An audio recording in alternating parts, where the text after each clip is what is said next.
How would you feel if your government called upon you to break back into the prison that you broke out of?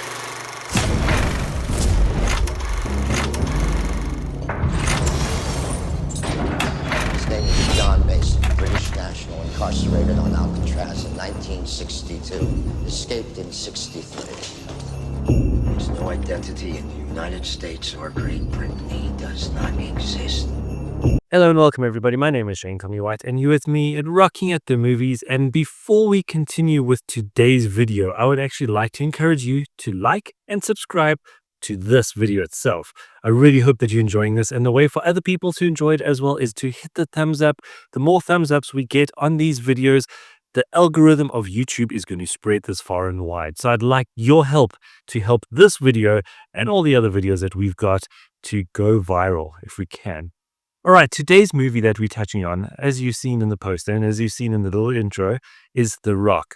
Now, this is not about Dwayne Johnson. It is not about the guy who plays the bodyguard of Father Christmas. If you want to go back into the other videos that we did when we did about Raid 1, it is actually about an escaped spy who was imprisoned on The Rock, which is known as The Rock, but the prison's name is Alcatraz.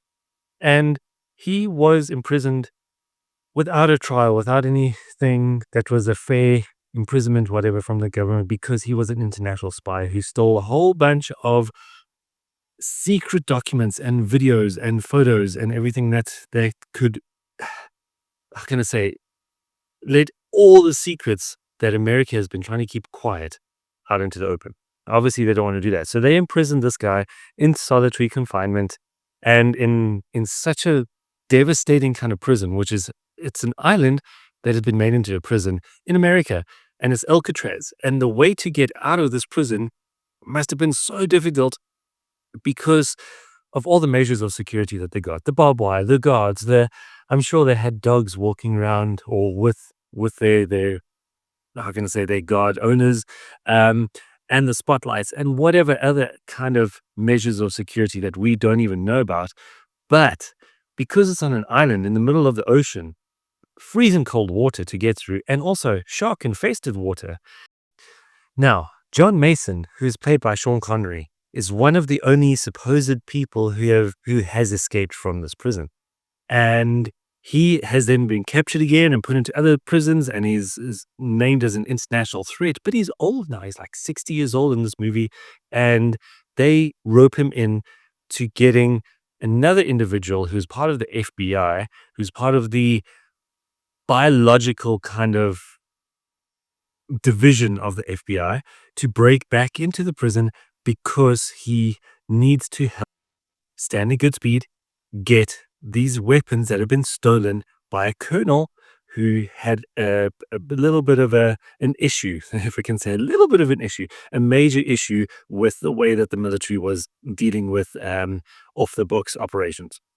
So these biological weapons were stolen, and they were these green balls with this green liquid that if they ever got into the open, whoever was in the vicinity, they would have a massive nervous system breakdown where there'd be bleeding from the nose and the eyes, and the skin would go crazy, and your body would seize up and your muscles will tense, and it must be one of the most horrific kind of ways to peg. Obviously, we can't say certain words on YouTube anymore, but the most horrific ways to kick the bucket.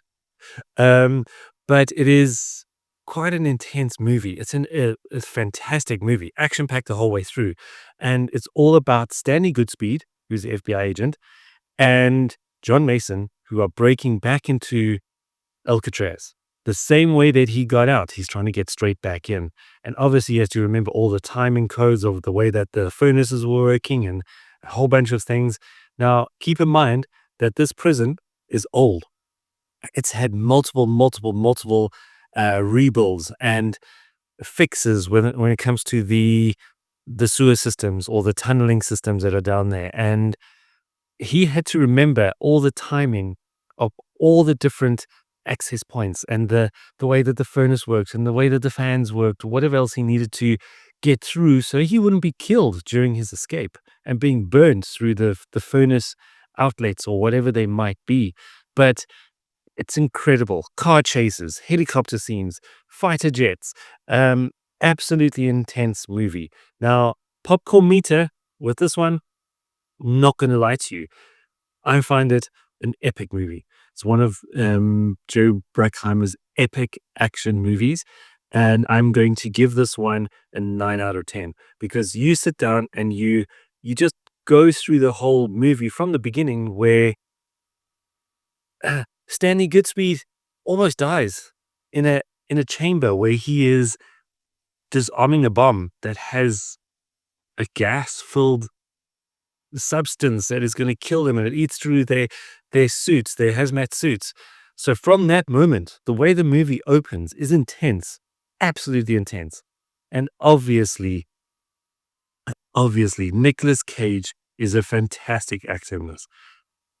Jerry Bruckheimer loves specific characters and actors, and he reuses those actors again and again and again because he knows that they are so good and they do well with it. And I'm so glad he does it because you can kind of spot a Bruckheimer movie by the actors he's put in, and Nicolas Cage is one of those. So I'm going to encourage you, go watch this movie. You're going to love it. All right, everybody, have a great one. Chat to you soon. Cheers, bye. You're watching Rocking at the Movies with Shane Comley-White. Don't forget to like and subscribe and leave me a comment.